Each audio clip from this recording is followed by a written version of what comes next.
नमस्कार, आप देख रहे हैं पीपल्स अपडेट और मैं हूं आपके साथ शिवानी गुप्ता। बात करेंगे देश और दुनिया की तमाम बड़ी खबरों पर, लेकिन उससे पहले नजर डालते हैं आज की हेडलाइंस पर। Bharat Canada free trade deal पर तेज हुई बातचीत, साल के अंत तक समझौते का लक्ष्य पीएम मार्क कार्नी ने बताया गेम चेंजर।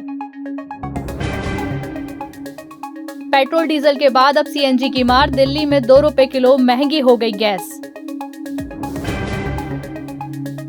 एमपी के पन्ना में निर्माणाधीन कुआं धंसा, मलबे में दबकर 5 मजदूरों की मौत।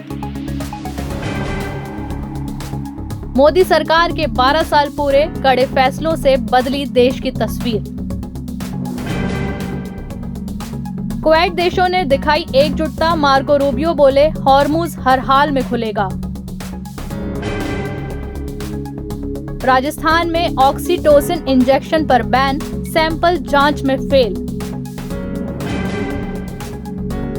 मोहन सरकार फिर लेगी 2800 करोड़ का कर्ज, वित्तीय बोझ बढ़ा। भारत और कनाडा के बीच लंबे समय बाद रिश्तों में सुधार देखने को मिल रहा है। दोनों देश फ्री ट्रेड एग्रीमेंट और व्यापक आर्थिक साझेदारी समझौते को जल्द अंतिम रूप देने की दिशा में तेजी से काम कर रहे हैं।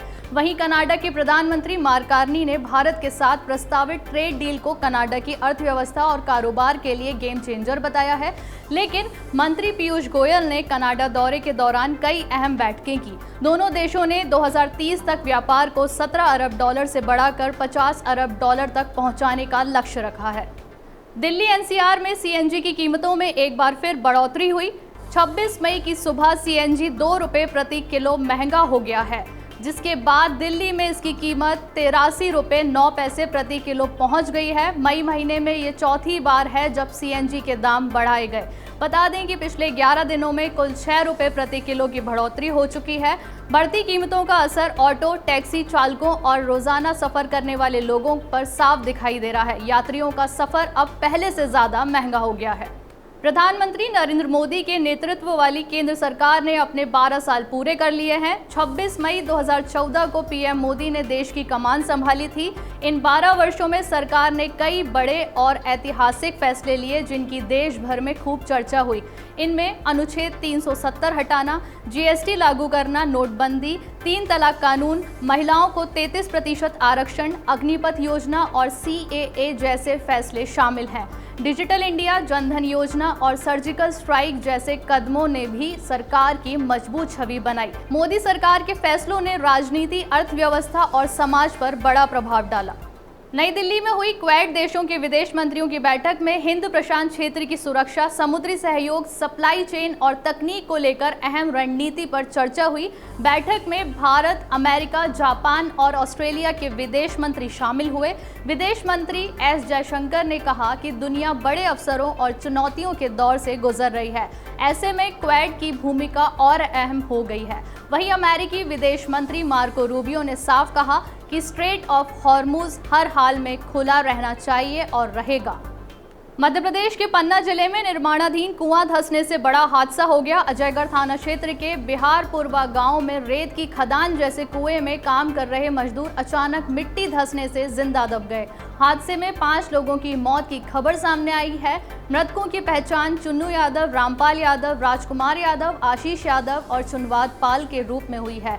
घटना के बाद गांव में मातम पसरा है। प्रशासन, पुलिस और बचाव दल ने मौके पर पहुंचकर राहत एवं रेस्क्यू अभियान चलाया।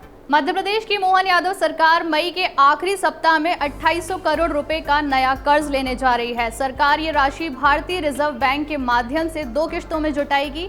चालू वित्त वर्ष 2026-27 में ये चौथी बार है जब सरकार बाजार से कर्ज ले रही है। इसके साथ ही कुल कर्ज का आंकड़ा 9,200 करोड़ रुपए पहुंच गया है। सरकार ये कर्ज राज्य विकास ऋण के तहत 2034 और 2048 तक की अवधि के लिए ले रही है, जिस पर ब्याज देना होगा। राजस्थान में डिलीवरी के दौरान इस्तेमाल होने वाले ऑक्सीटोसिन इंजेक्शन का सैंपल जांच में फेल होने के बाद स्वास्थ्य विभाग ने बड़ा कदम उठाया। ड्रग कंट्रोल विभाग ने पूरे राज्य में इस दवा की बिक्री और उपयोग पर रोक लगा दी। कोटा मेडिकल कॉलेज में इसी इंजेक्शन के इस्तेमाल के बाद कई प्रसूताओं की मौत का मामला सामने आया था। जांच में दवा में जरूरी कंपोनेंट की कमी पाई गई। प्रशासन ने स्टॉक जब्त करने और कंपनी की अन्य दवाओं की जांच शुरू कर दी है। बुलेटिन में फिलहाल इतना ही। देश दुनिया की हर बड़ी खबर और ताज़ा अपडेट के लिए देखते रहिए पीपल्स अपडेट।